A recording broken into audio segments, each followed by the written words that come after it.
नमस्कार आप सभी लोगों को। आइए पाठ संख्या 14। हमने आपको पूर्व में ही बताया है कि यह जो फलित ज्योतिष का हम पाठ दे रहे हैं, इसको आप क्रमबद्ध तरीके से अगर सुनते होंगे या तो पढ़ते होंगे तो इसका विशेष लाभ मिलेगा। अगर बीच की वीडियो देख रहे हैं, हमको सुन रहे हैं, तो आपको समझ में उतना नहीं आएगा। तो इसलिए जो ज्योतिष में इंटरेस्ट रखते हैं उनसे हम आग्रह करेंगे कि क्रमबद्ध तरीके से इसको जो है सुने। हमने पूर्व के पाठ में क्या बताया था, अभी हम दूसरे स्तंभ की ही बात करते हैं। हमने पहले आपको ये बताया था कि हम 4 स्तंभों में आपको ज्योतिष का संपूर्ण निचोड़ बता देंगे। तो 4 स्तंभ कौन से हैं? तो पहला नक्षत्र था, दूसरा राशि थी, और तीसरा ग्रह थे, और चौथे में 12 भाव आ जाते हैं। तो हम आपको अभी दूसरे स्तंभ में ही चल रहे हैं, और ये दूसरे स्तंभ में हमने पूर्व में बताया था कि ये 5 तत्वों में हमने 5 तत्व राशियों को बताए थे। अग्नि, पृथ्वी, वायु, जल, आकाश को छोड़ दिए थे। अब नेक्स्ट इस पाठ में हम आपको वर्णों का विभाजन बताएंगे। हमारे वेदों में इतनी सुंदरता और नियम से वितरित, यानी जिसको कहा गया एक दूसरे को समझ के किसी का भेदभाव न करते हुए हमारे ऋषि मुनियों ने वेदों में राशियों को कैसे वर्णों का स्वामित्व प्रदान किया है, हम आज आपसे यही प्रश्न लेकर के आए हैं। तो आइए चलते हैं हम अपने पाठ की ओर। आपको बता दें कि देखिए 4 वर्ण होते हैं। सबसे पहले ब्राह्मण, दूसरे में क्षत्रिय, तीसरे में वैश्य और चौथे में शूद्र। तो जो आप मन में शंका लिए हैं, लोग ब्राह्मण की जो बात कर रहे हैं, तो ब्राह्मण जाति नहीं है। समान रूप से जो कहें तो इसको जो मन में अगर संदेह हो तो ये जाति का बोध हमारे वर्ण नहीं कराते। 4 वर्ण हैं और 4 वर्णों में जातियों का, चाहे ब्राह्मण जाति हो, चाहे क्षत्रिय हो, चाहे वैश्य हो, चाहे शूद्र हो, तो ये वर्णों का बोध यानी कि जाति का बोध हमारे ये जो 4 वर्ण हैं ये वर्ण नहीं कराते। अब मान लीजिए ब्राह्मण वर्ण की हम बात करेंगे तो आपको बता दें कि ब्राह्मण वर्ण में क्षत्रिय वर्ण के भी जो लोग हो सकते हैं, शूद्र वर्ण के भी इसमें आ सकते हैं, और वैश्य वर्ण के भी इसमें आ सकते हैं। यानी कि ब्राह्मण वर्ण में जो जातियां बनाई गई हैं, आप लोग जैसे जो कर्म करता है, कर्म के आधार पर यहाँ पर जो है जातियां बनाई गई हैं। तो सबसे पहले बता दें, हम विशेष रूप से अपने इस राशियों के ऊपर अभी निर्भर करते हैं वर्णों का विभाजन। फिर इसके बाद कभी वर्ण का विशेष रूप से आपको बताएंगे कि वर्ण क्या है। हम लोग जब विवाह के रूप में जाते हैं तो देखिएगे तो वर्ण मिलाते हैं। तो किसी के, अब सिंह राशि है, हम उदाहरण के लिए बता रहे हैं, ये सिंह राशि किसी की है तो ये क्षत्रिय वर्ण की राशि हो जाएगी, और अगर कर्क राशि है तो ये ब्राह्मण वर्ण की हो जाएगी। अब देखिए, अब आप लोग अपने में ये आजमाइए कि किसकी कौन सी राशि है। तो ये जिसकी कर्क राशि होगी तो ब्राह्मण वर्ण होगा। तो अब कर्क राशि तो 4 जितने भी लोग बात समानतः जातियों की जो बात करते हैं, तो चाहे शूद्र वर्ण हो, चाहे वैश्य जातियां हो जो अपने आप को मानती हैं, ब्राह्मण लोग जैसे अपने आप को जो सारी चीजें हैं, तो इस समय वर्णों की बात हुई है, ना तो जाति का। ये जातियों का बोध नहीं कराता है। अब इसमें हम बता दें कि ब्राह्मण वर्ण के भी जो भी लोग होंगे, तो चाहे इसमें क्षत्रिय वर्ण के भी लोग ब्राह्मण वर्ण में आएंगे, वैश्य वर्ण के जो वैश्य जातियां हैं वो भी हमारे वर्ण में आ जाएंगी, ब्राह्मण वर्ण में, और ब्राह्मण वर्ण के भी जो है लोग क्षत्रिय वर्ण में आएंगे। यानी ब्राह्मण का कार्य क्या है? ब्राह्मण, क्षत्रिय, वैश्य, शूद्र। अब आपको हम ये बताएंगे कि ये जो हमने अभी पीछे तत्वों की बात की है, तो हमने आपको बताया था कि ये सिंह राशि 1, 5, 9 हमने आपको ये पढ़ाया था।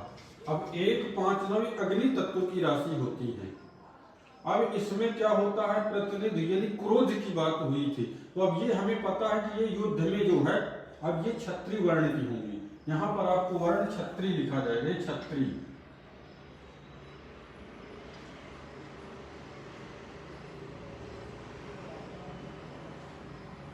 ये छत्री वर्ण की जो राशियां हैं 1, 5, 9। इसके बाद आप आ जाइए दूसरे में बता दें जल तत्व की राशियां कौन सी थी, तो 4, 8, 12, यानी कि कर्क राशि और वृश्चिक राशि और मीन राशि। आप इसको अंकों से इसीलिए बोले थे कि राशियों को अंकों से पहचानिए, तो ये हो जाएगी हमारी ब्राह्मण वर्ण की राशि।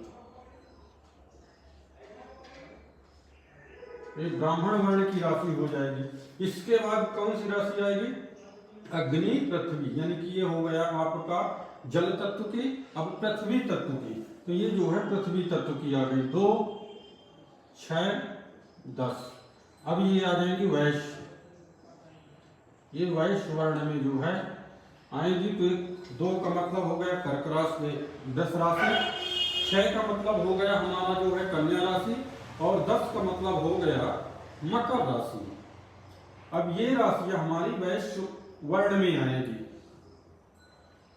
इसी प्रकार अब जो है हो गया क्षत्रिय, ब्राह्मण, वैश्य। अब शूद्र होगा 3, 7, 10, 3, 7, 10, 11, 3, 7, 11, यानी कि मिथुन राशि, तुला राशि और हमारी ये आ गई कुंभ राशि। ये आ जाएगी शूद्र वर्ण में,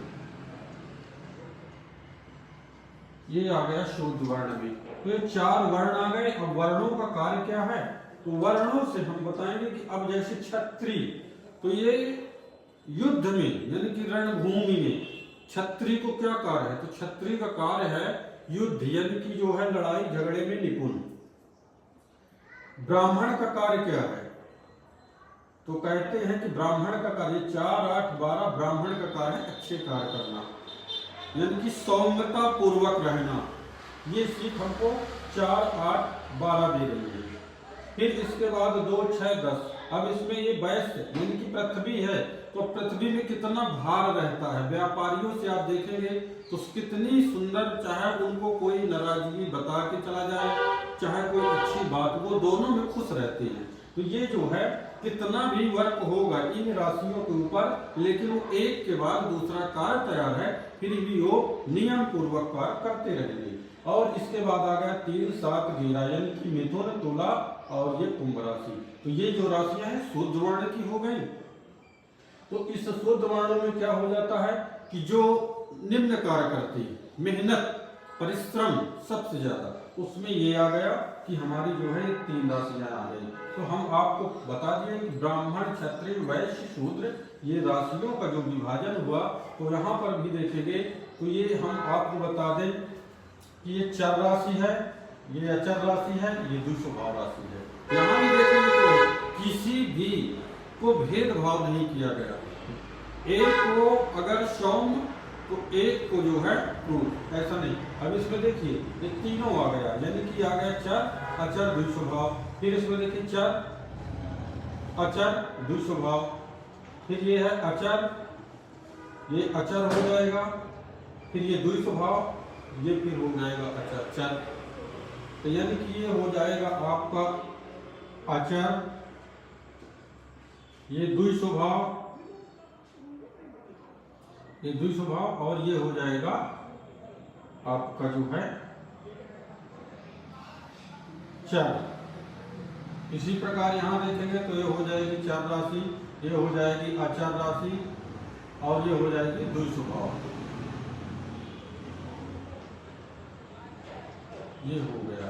इसी प्रकार आप यहाँ देखेंगे तो ये भी चर राशि है, इसीलिए कहते हैं आप पहचानिए ये अचर राशि है और ये द्विस्वभाव है। ये जो हमारी मिथुन राशि हो जाएगी, तो ये जो है द्विस्वभाव राशि हो जाएगी, ये चर राशि हो जाएगी, और ये कुंभ राशि अचर हो जाएगी। हमने आपको पूर्व में यही चीजें बताया है। जब आप इस प्रकार देखेंगे तो किसी की पत्रिका में हमको क्या उसके गुण स्वरूपों को जानना सरल हो जाएगा। कौन सी राशि किसकी है, आप यहीं से बैठे बैठे, अब ये राशियों का हम अगर एक आपको उदाहरण देंगे तो आप आराम से समझेंगे कि हाँ ये क्रोध तत्व की राशि है, तो इसी तरह आप इनका जब सारे गुण समझेंगे तब आप जातक को आराम से जो है विश्लेषण कर सकते हैं। अभी हमने केवल राशियों के गुण स्वरूप ही पढ़ रहे हैं, आपको नेक्स्ट पार्ट में ये चीज बताई जाएंगी।